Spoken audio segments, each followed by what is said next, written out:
Big boss elimination update వచ్చేసింది. మొదటి వారం బేబక్క, రెండో వారం శేఖర్ భాష, మరి మూడవ వారం మీరు ఊహించిందే అబ్బాయి. అసలు ఈ వారం జరిగిన రచ్చ అంతా ఇంత కాదు. హౌస్ లో బూతులు మాట్లాడటమే కాకుండా కొట్టుకోవడం, తిట్టుకోవడం, తన్నుకోవడం, లేడీ కంటెస్టెంట్స్ సహా ప్రతి ఒక్కరు కూడా హద్దులు దాటారు. ఇక అబ్బాయి అయితే తన నోటి దురుసుతో ఏకంగా బిగ్ బాస్ పై దారుణంగా సెటర్లు పేల్చాడు. బిగ్ బాస్ ని నువ్వు బిగ్ బాస్ కాదు, బయాస్డ్ బాస్, నేను మాట్లాడింది కట్ చేస్తారేమో కానీ నేను బయటకు వెళ్ళాకైనా ఇంటర్వ్యూలో ఇదే చెబుతా, నిజంగా ధమాక్ లేదు నీకు బిగ్ బాస్, ఒకటికి రూల్ ఇచ్చి ఇంకొకటికి ఇవ్వకుండా ఇదేం పనికిమాలిన గేమ్ అని నాకు అర్థం కావడం లేదు. నిద్రపోయిందా లేక గతం ఏమైనా మర్చిపోయిందా? బొక్కలో ట్విస్ట్లు నువ్వు, లిమిట్లెస్ బయాస్డ్ బిగ్ బాస్ అంటూ అబ్బాయి ఇష్టం వచ్చినట్లు మాట్లాడేశాడు. మరి బిగ్ బాస్ కి స్పాట్ లోనే కాలిపోయింది. అబ్బాయిని ఇప్పటికిప్పుడే వెళ్ళిపోమని చెప్పారు బిగ్ బాస్. ఇక్కడ మరో విషయం ఏమిటంటే బిగ్ బాస్ అంటుంది తనను కాదట, ఎవరినోనట, అది తనకే తెలియదట. అది అబ్బాయి పరిస్థితి.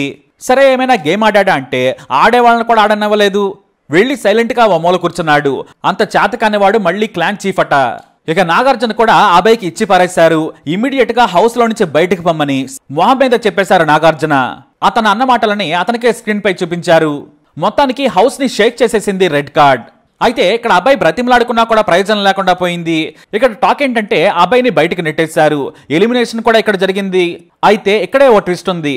అదే ఇక్కడ డబుల్ ఎలిమినేషన్. అబ్బాయిని రెడ్ కార్డ్ తో బయటకు పంపించారు. ఆ తర్వాత యష్మిని ఎలిమినేట్ చేశారు. కానీ ట్విస్ట్ ఏంటంటే యష్మి సీక్రెట్ రూమ్కి వెళ్ళింది. దాదాపుగా 1-2 వారాలు ఆమె సీక్రెట్ రూమ్ లోనే ఉంటుంది. ఎందుకంటే యష్మి స్ట్రాంగ్ కంటెస్టెంట్. ఆమె గేమ్స్ లో గట్టిగానే పోరాడుతుంది. కానీ జనాలకు నచ్చుతుందంటే మాత్రం అది బిగ్ బాస్ కనవసరం. గేమ్ లో యాక్టివ్ గా ఉన్నారా లేదా అన్నది ఇప్పుడు ప్రశ్న. వాస్తవానికి ఈసారి అబ్బాయి వెళ్లాల్సిన అవసరం లేదు. తన నోటి దోల వల్లే బయటకు వెళ్తున్నాడు. అబ్బాయితో సహా రేస్ లో ఉన్నది పృథ్వీ అలాగే యష్మి. పృథ్వీ బ్రెయిన్ వాడకపోయినా కూడా గేమ్ లో చాలా అగ్రెసివ్ పందాలు విసిగిస్తున్నాడు. అతని గేమ్ చూసి మాత్రం అతనికి ఓట్లు వేయడం లేదు. అతని అగ్రెసివ్ ఎవరికి నచ్చడం లేదు. కానీ బిగ్ బాస్ కి అలాంటి క్యారెక్టర్లే కావాలి. యష్మి కన్నింగ్నెస్ కావాల్సిందే, ఆమె అరుపులు ఉండాల్సిందే. ఆమె మాట తీరు మాత్రం జనాలకు పెద్దగా నచ్చడం లేదు. అయినా సరే బిగ్ బాస్ కి అలాంటోళ్లే కావాలి. చేతుల తన మూతితో తానే కాల్చుకున్నాడు అబ్బాయి. అయితే ఈ వారం బిగ్ బాస్ లో యష్మిని సీక్రెట్ హౌస్ కి పంపి హౌస్ లోకి కొత్త సెలబ్రిటీస్ ని పంపుతున్నారు. గతంలో సక్సెస్ అయిన కంటెస్టెంట్ ని వైల్డ్ కార్డ్ ద్వారా హౌస్ లోకి పంపాలని ప్రణాళికలు చేస్తున్నారట. ఇక వారెవరంటే హరితేజ అలాగే ముక్క అవినాష్. మొదటగా సీజన్ 1 ఫైనలిస్ట్ హరితేజను సంప్రదించగా ఆమె ఓకే అన్నారు. బిగ్ బాస్ 1 లో హరితేజ 3వ స్థానంలో నిలిచింది. ఈమె ఫైర్ బ్రాండ్ అని చెప్పొచ్చు. అలాగే సీజన్ 4 లో కూడా వైల్డ్ కార్డ్ ఎంట్రీ ఇచ్చాడు జబర్దస్త్ అవినాష్. ఇప్పుడు మరోసారి హౌస్ లోకి వచ్చేందుకు ఆసక్తి చూపుతున్నాడట. అవినాష్ మంచి ఎంటర్టైనర్. జోక్స్ తో పాటు తన బాడీ లాంగ్వేజ్ తో నాన్ స్టాప్ గా ఎంటర్టైన్ చేస్తాడు. గతంలో కూడా అవినాష్ 10 వారాలకు పైగా హౌస్ లో ఉన్నాడు.